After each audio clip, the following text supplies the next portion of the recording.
وآت المال علی حبہ، اب اس میں جو ترتیب میں نے کہا تھا، الاقرب فالاقرب، الاقرب فالاقرب، سب سے پہلے ذوی القربیٰ،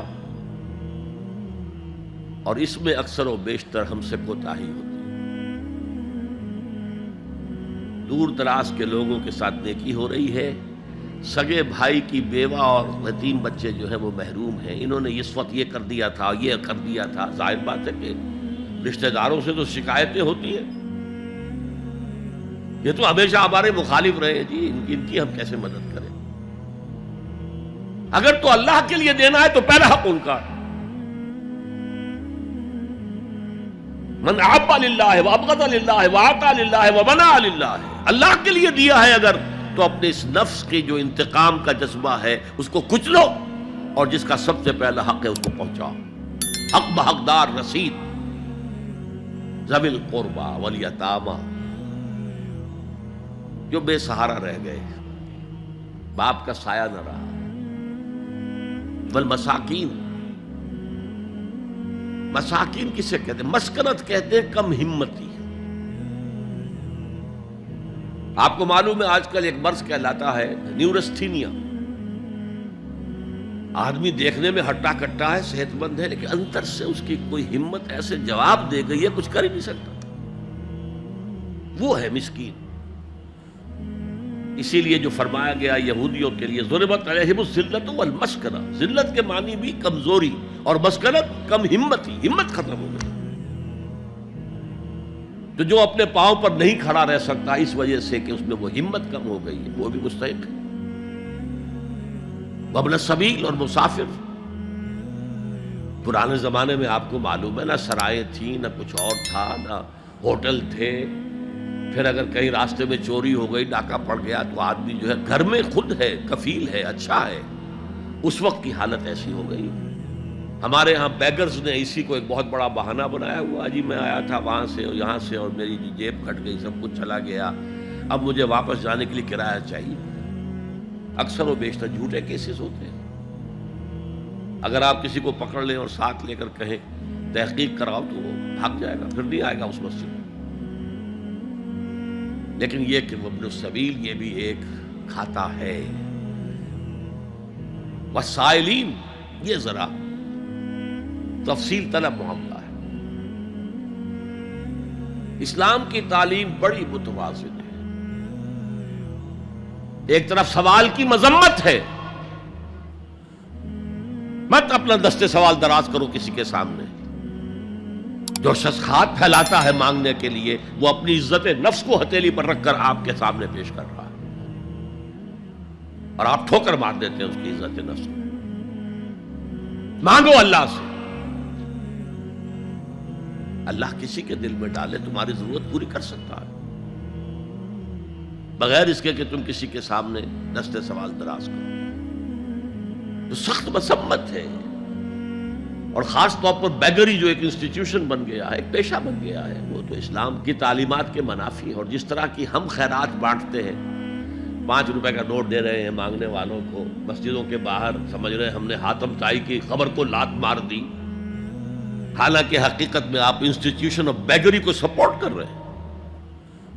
کسی ایک کو لے لو، آؤ چلو مجھے اپنا گھر دکھاؤ، مجھے بتاؤ تم واقعی اس قابل ہو یا نہیں ہو، اور پھر اس کی مدد کریں، لمسم کریں۔ پھر وہ 5 روپے نہیں، ایسی دیں کہ وہ کچھ اپنے پاؤں پر کھڑا ہو سکے۔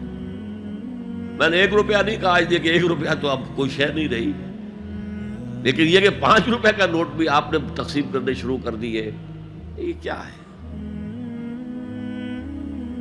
والسائلین وفی الرقاب، لیکن دوسری طرف سائل کو جھڑکنا نہیں ہے۔ اما سائل فلا تنہر، جھڑکو نہیں، اچھا بھائی نہیں، معاف کرو میرے پاس اس وقت آپ کی مدد کے لیے کچھ نہیں ہے، میں کچھ نہیں کر سکتا۔ تو ان دونوں کے درمیان اصل میں معاملہ ہونا چاہیے، بلکہ یہاں تک بھی فرمایا سائل کو ضرور دو، چاہے وہ گھوڑے پر سوار ہو کر تمہارے دروازے پہ آیا۔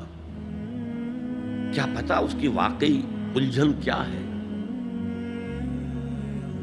تو سوال کی مذمت اور سائل کو جھڑکنے کی ممانعت، حتی الامکان خالی ہاتھ نہ لوٹاؤ، اس نے اپنی عزت نفس اپنی ہتھیلی پر رکھ کر تمہاری سامنے پیش کر دیا، اسے ٹھوکر نہ مارو۔ لیکن جیسا کہ میں نے عرض کیا، یہ انسٹیٹیوشن آف بیگری جو ہے یہ ایک علیحدہ شے ہے، بالکل اس کا اس سے کوئی تعلق نہ سمجھیے۔ وَفِي الرِّقَابِ، رقاب جمع ہے رقبہ، گردن، فک رقبۃ او اطعام فی یوم ذی مسغبۃ یتیما ذا مقربۃ او مسکینا ذا متربہ۔ فک رقبۃ، کسی کی گردن چھڑا دینا۔ اس وقت سب سے بڑی اپلیکیشن اس کی تھی غلاموں کو، کنیزوں کو اپنے پیسے سے خرید کر آزاد کر دینا۔ بہت بڑی نیکی، بہت بڑی نیکی۔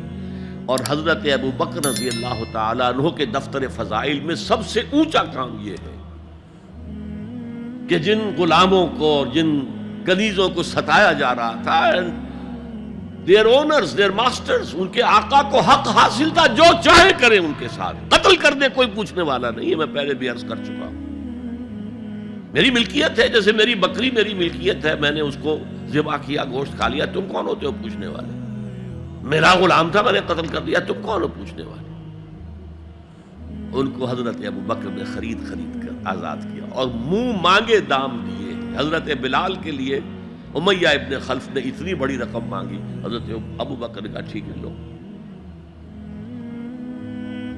باپ نے کہا بھی ابو قحافہ نے، ابو بکر کو کوئی غلام خریدنا ہی تھا تو کوئی طاقتور آدمی جو کام آ سکے کہیں، اس کو خریدنا چاہیے۔ مجھے کیا پتا ابو بکر کس لیے خرید رہا اور کس کے لیے خرید رہا ہے۔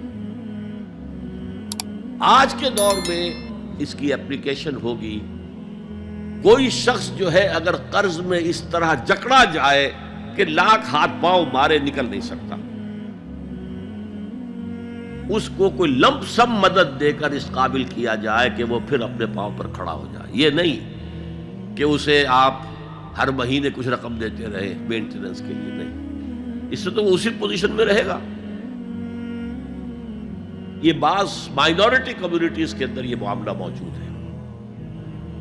کوئی بھائی اگر گر گیا ہے کاروبار میں تو اس کی پھر ایسی مدد کی جائے کہ وہ پھر آپ کی صف میں آ کر کھڑا ہو جائے، respectable members of your community, وہ اس شکل میں پہنچ جائے۔ یہ بھی فک و رقبۃ اس کی ذیل میں آج کل آئے گا۔